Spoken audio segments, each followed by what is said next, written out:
ही आ गया हूँ बहुत जबरदस्त सी वीडियो लेकर, जिसमें हम बहुत सारी सामाजिक मुद्दों पे बात करने वाले हैं। आज हमारे साथ जुड़े हैं MIM के ऐसे सिपाही जो कि बहुत अच्छे व्यू के साथ आज निकले हैं इस क्षेत्र में, और फिलहाल आज हमारी इस बात पे बात होने वाली है क्या गठबंधन में इनके ना जुड़ने का रीजन मैं पूछूंगा, और मैं MIM के बारे में हर एक तरीके का सवाल उठाऊंगा। फिर आपसे ये पूछूंगा कि आपके माइंड में ऐसा लगता है कि क्या सर जिस तरीके से वो सोच रहे हैं वो पर्सपेक्टिव लेकर आए हैं कि नहीं। सर फिलहाल मैं आपके पास जुड़ता हूं और आपका स्वागत करता हूं इस शान के लिफ्टी समाज में। फिलहाल सर आप मेरी बात इस चीज़ से मैं करना चाहूँगा कि सर जिस तरीके से आपको लगता है कि सारी पार्टियां किसी न किसी का हाथ थाम ले रही है, कोई किसी के साथ चला जा रहा है, लेकिन आपको क्या लगता है कि अकेले लड़ना सेफ है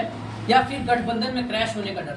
नहीं, अकेले नहीं। हम लोगों ने तो बाकायदा दावतनामा भी भेजा था महागठबंधन के लोगों को, क्योंकि हम लोगों का ये अपना कहना था कि भारतीय जनता पार्टी के खिलाफ सबसे अगर मजबूत आवाज़ किसी की उठती है तो ऑल इंडिया मजलिस इत्तेहादुल मुस्लिमीन के लोगों की जी। और लोग ये जानते भी हैं कि क़यामत की सुबह तक हम लोग भाजपा के साथ तो कभी गठबंधन का मैंने ख्याल भी नहीं जो है अपना हो सकता, लेकिन जो लोग ये दावा कर रहे थे कि हम लोग भाजपा जैसी शक्ति को हराने के लिए एकजुट हो रहे हैं तो हमारे भी प्रदेश अध्यक्ष साहब ने अपना दावतनामा भेजा और भेज करके ये चीज़ बतलाई कि हम लोग भी आपके साथ उतनी ही मजबूती के साथ लड़ने के लिए आ रहे हैं। लेकिन कहीं ना कहीं हम लोग को अंदर से भी ये लग रहा था कि ये लोग अंदर से ही अपना मिले हुए हैं, और जैसा कि राजद के जो है मैं कि मनोज झा जी ने या कल ही यहाँ जो है मैं कि मोतिहारी से सांसद रहे अखिलेश जी ने जब हमारे दावतनामा को न केवल अपना ठुकराया बल्कि हमें एक सांप्रदायिक पार्टी का रूप भी अपना देने की मैंने कोशिश की गई, तो ये साफ जाहिर है कि ये लोग कहीं से भाजपा को हराना नहीं चाहते। ये लोग अपने अपने माने जो है अब टिकट के बंटवारे में लगे हुए हैं, और इसलिए इन्होंने ऑल इंडिया मजलिस इत्तेहादुल मुस्लिमीन को दरकिनार किया। तो हमारी अगली जो है हमारी कोशिश होगी कि हम लोग वैसी छोटी छोटी पार्टियों के साथ एक अपना तीसरा कोण अपना मिल करके बनाए जो वाकई चाहते हैं कि बिहार में माने शांति रहे, न्याय रहे, इंसाफ जी। तो जैसे कि आपने सर का पर्सपेक्टिव देखा, उन्होंने अपनी पूरी बात वैसे रखी जैसे आप लोगों का सवाल था, जैसे आप लोगों ने मुझे पूछा था। सर जनता ने मेरे से ये सवाल पूछा था कि क्या MIM पार्टी जो है वो सिर्फ मुसलमानों के ऊपर ध्यान देती है, क्या मुसलमानों के मुद्दे पर ध्यान देती है, या फिर कुछ उनका एक बड़ा माइंडसेट है कि भैया मैं इस पर्सपेक्टिव से मैं हर एक तरीके के तबके के लोगों का मैं फायदा करना चाहता हूँ। देखिए, हैदराबाद से लेकर के यूपी और गुजरात यहाँ तक कि बिहार में भी जो पिछले वर्ष से संसदीय इलेक्शन हुआ था उसमें 8 सीट पर हमारी पार्टी आई थी। 4 सीट पर जो है मैं कि मुस्लिम प्रत्याशी उतारे गए और 4 सीट हमारे हिंदू भाई को दिया गया, और बड़ी मजबूती के साथ हमारे साथ अपना लब्बैक कहते हुए लोग मैंने खड़े थे। और ये साफ अपना जाहिर है कि हैदराबाद में भी जिन लोगों को अपना जानकारी नहीं है वो लोग जाकर के देख ले कि असेंबली इलेक्शन में रवि बी यादव को बाकायदा हमारी पार्टी ने अपना ये किया, टिकट दिया। यूपी में भी हमारे जो है मैं कि मजबूत साथी जो है मैं कि मनमोहन झा जी हैं और बड़ी मैं की मजबूत आवाज़ वहाँ की है। तो ये हमारी राजनीतिक पार्टी है, ये कोई धार्मिक पार्टी नहीं है। और जो गठबंधन के लोग हम लोगों को इसलिए अपना बदनाम करते फिरते हैं कि वो लोग जो है अपने जानते हैं कि भाजपा के खिलाफ चूँकि सबसे ज़्यादा हमारी पार्टी में की जो है बोलती है, और मुसलमानों और पिछड़े वर्गों का एक बड़ा तबका हमारे साथ मैंने खड़ा है, तो वो इसलिए हमको बार बार मैंने बी टीम और सी टीम और डी टीम की उपाधि देते हैं ताकि वो वोट उनमें जा कर के मैं की मर सकूँ। लेकिन अब जो है बिहार के मैं कि अपने लोगों ने इस चीज़ को देखा है कि भाई हमने तो ऑलरेडी एक तरफा इश्क किया, लेकिन आपने उसको अपना ठोकर मार दी, तो अब वो लोग देखेंगे एक तरफा इश्क का आशिक का भी अपना इंतकाम जो है वो लोग देखेंगे। तो जिस तरीके से मैंने ये सवाल रखा आप लोगों ने समझ लिया कि भैया ये MIM पार्टी सिर्फ एक ही तबके के लोगों के ऊपर ध्यान नहीं देती है, सिर्फ मुसलमानों के ऊपर ध्यान नहीं देती है, बल्कि इनका नज़रिया एक ऐसा है जैसे बताया कि भैया हमारे साथ जो बहुत सारे ऐसे पार्टी जुड़े हैं जो कि नन मुस्लिम है, जो कि हिंदू तबके के भी लोग हैं। तो आप ये समझ सकते हो कि जोड़ना और ये चीज़ें करना ये बहुत बड़ा फर्क है, और आप लोगों को सिर्फ ये मुंह की बातें नहीं करी जा रही है बल्कि एक बहुत बड़ा बदलाव लाने का ये होड़ चला है। जैसे सर आप देखते हो कि बिहार का मैं बात कर रहा हूँ, बिहार में आपने देखा होगा कि बिहारी लोग जो होते हैं, तो लोग जैसे ही बिहारी लोग जैसे बाहर जाते हैं, जैसे किसी जगह पे कमाने जाते हैं, तो लोग उनको बिहारी देखने के बाद पहले उनको लगता है कि ये बहुत नीचे तबके का लोग होगा, बहुत छोटे राज्य का लोग होगा, मतलब एक अलग सा पर्सपेक्टिव बना है। क्या इस इमेज के वजह का सबसे बड़ा रीजन क्या हमारी जो पॉलिटिशियन पार्टी रही है, या फिर लोग का खुद ये हरकत वजह बनता है? बहुत अच्छा सवाल आपने किया। पिछले 35 सालों में बिहार में जिन भी पार्टियों का राज रहा हो, वो चाहे भाजपा का हो या अपने जदयू अपने गठबंधन का हो या फिर राजद के लोग रहे हो, ये नीतीश कुमार की जो जातीय जनगणना बताती है, उसमें हमको आबादी के हिसाब से हम लोग बहुत ही मन पिछड़े हुए लोग। आबादी के हिसाब से दलितों की 1,56,000 नौकरियां, सरकारी नौकरियां मैंने घटी हैं, और 2.25 लाख जो है अपना नौकरियां बाकी मुसलमानों की घटी। ये जातीय जनगणना का रिपोर्ट है। तो ये साफ अपना जाहिर है कि बिहार में जिस पार्टी का भी राज रहा हो, उन्होंने बिहार को मैं लूटने का काम किया, और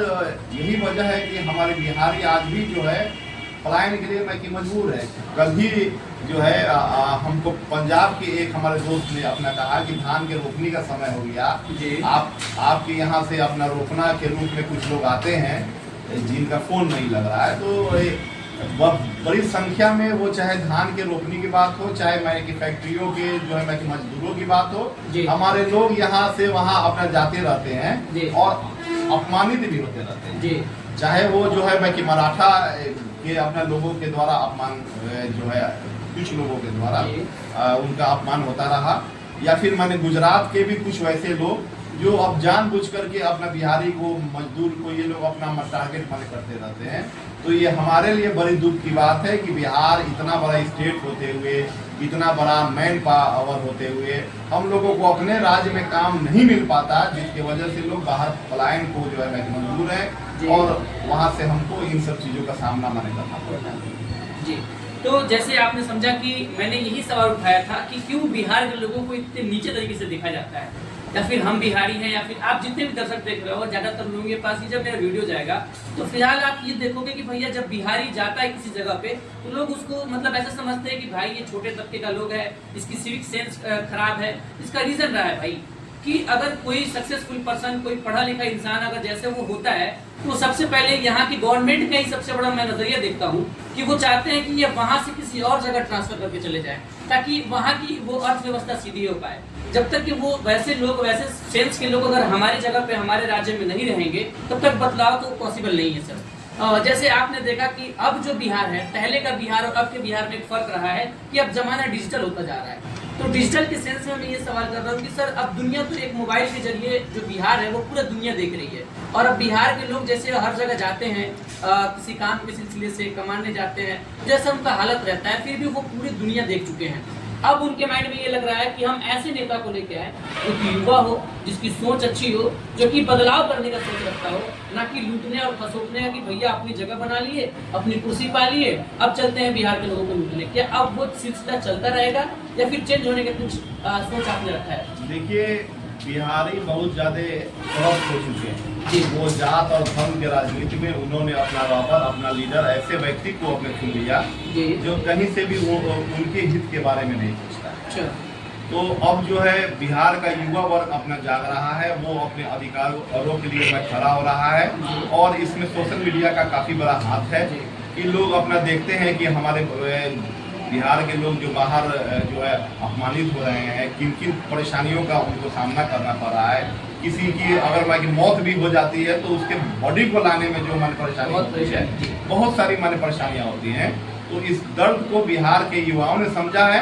और उसको माँ की बदलने के लिए भी वो लोग माने प्रयासरत हैं, और हमको लगता है कि 2025 इसकी शुरुआत होगी, और जात और धर्म के नाम से ऊपर उठ करके बिहार का युवा वर्ग बिहार के लिए सोचेगा, और एक अच्छे व्यक्ति को, वो किसी भी पार्टी का हो, जो व्यक्ति बिहार को बदलने की सोच रखता हो, उसके लिए मैं कि बिहारी एकजुट होंगे इस बात। जी,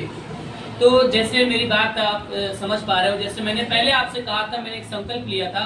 कि मैं बदलाव लेकर आऊँगा बिहार में, और बदलाव का मैं शुरुआत यहाँ से करता हूँ। ना मैं इनके साथ हूँ, ना मैं किसी नेता के साथ हूँ। मैं एक आवाज उठाने वाला बंदा हूँ। अगर आपको भी लगता है कि मुझे किसी पार्टी से क्या सवाल करना चाहिए, तो आप सवाल रख सकते हो कमेंट बॉक्स में। फिलहाल मैं जुड़ा हूँ सर के साथ, अभी मेरी बातें हुई है, जिस तरीके से मैंने आपको ये चीजें सुनाया और समझाया और सामने रखा है, अगर उसमें आपको कोई लगता है कि हाँ ये पॉइंट मैं मिस कर रहा हूँ, या फिर सर ने जो बात कही है इस पे वो पार्टी सही उतरेगी कि नहीं उतरेगी, अगर आपको ऐसा लगता है तो आप सवाल कर सकते हो, और वही मैं सवाल इनके पास लाऊंगा, फिर इनके पास आऊंगा। और आपको लगता है कि जिस पार्टी से हम जुड़े, जो चीजें हम बात करें उस पर हम एकदम से फोकस करें। फिलहाल हमारे साथ सर जुड़े थे, बहुत बहुत शुक्रिया सर का। अभी जिस तरीके से चीजें चल रही हैं, आप खुद देखो कि बदलाव लाना है तो क्या एक सक्सेसफुल पर्सन को लाना है, एक नॉलेजेबल पर्सन को लाना है, जो कि आपके मुद्दे को समझे, जमीनी चीजें जुड़े और समझे कि हाँ हमारे साथ ये सब जुड़ेंगे और हमारी बात समझेंगे। क्योंकि भैया जो बंदा वहां से देख कर आता है ना, जो चीज उसको महसूस होती है ना,